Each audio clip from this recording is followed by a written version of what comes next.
Hi, I'm William Carleton. I'm a Seattle-based startup and emerging company lawyer. Been practicing for 22 years. I blog every day at a blog called Counselor at Law. The new rule is Rule 506C. It's taking advantage of a rule set that has long been used by startups, for 20 or 30 years, called Rule 506, which is an exemption from registration requirements for offerings that until now didn't engage in general solicitation and general advertising. Now, general advertising and general solicitation is okay under the rule's been kind of bifurcated. We used to just call it Rule 506. Now we've got to refer to it in two ways. Rule 506B, which is essentially the old rule, no advertising, and Rule 506C, which is advertising is okay as long as you take reasonable steps to verify the accredited status of the investors. For a startup engaging in general solicitation in reliance on this new rule, they can tweet, they can post Facebook status updates, they can try to directly target ads on Facebook's ad platform to whoever has an affinity for whatever Facebook does to find the right people, and charge you for, or they can not pay. They could start a Tumblr blog. They could put up their own blog.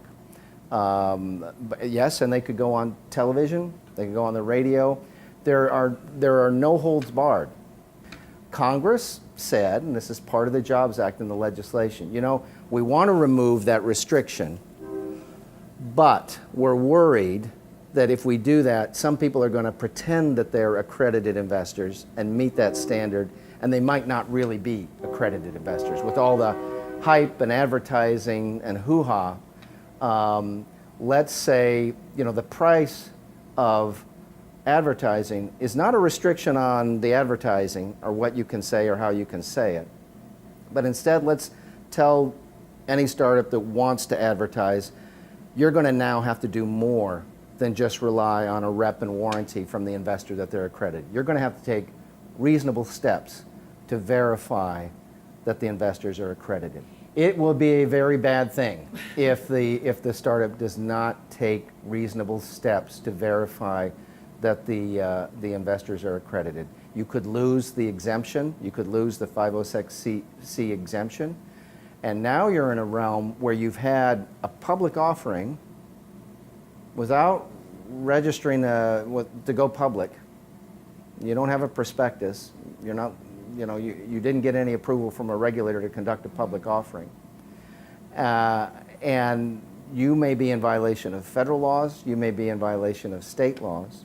In addition, your investors may have a right to seek rescission. That is, to get their money back that they invested, and that claim could extend past the corporate form of the company and attach to the directors and officers. So you don't want to blow the 506C exemption. So there are good aspects to it, but any startup needs to make a deliberate decision about whether it wants to stay under the old rules that don't have that downside to it.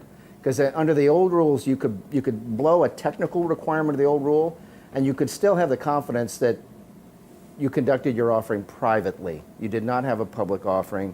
There may be other federal, there may be other state exemptions that would apply. You'd have a number of backstops. But once you decide to publicly advertise in reliance on that 506C exemption, you don't have a net underneath you. You are walking a bit of a high wire, so you've got to take that verification obligation very seriously. If this particular startup says, I don't want to be behind the firewall or the paywall or the walled garden. I want to be right up there on the landing page. I want people, as soon as they come to the site, to know that I'm raising money. That's general solicitation and general advertising. That issuer is now going to undertake a burden to verify the accredited status of their investors. Basically, startups are going to have a choice this day forward. Stay with the old rule set. Even if they stay with the old rule set and don't take advantage of the Jobs Act permission to advertise, and there might be good reason they don't want to do that. Angels are still going to have an easier time talking to each other and syndicating deals, because part of the Jobs Act wasn't just on the startup side, it was also on the investor side. There are aspects of the Jobs Act The same one that says startups can advertise with condition also says without condition, angels can co-invest, angels can do things online. As long as they're all accredited investors, the Jobs Act clarifies that it's okay for them to do those activities online.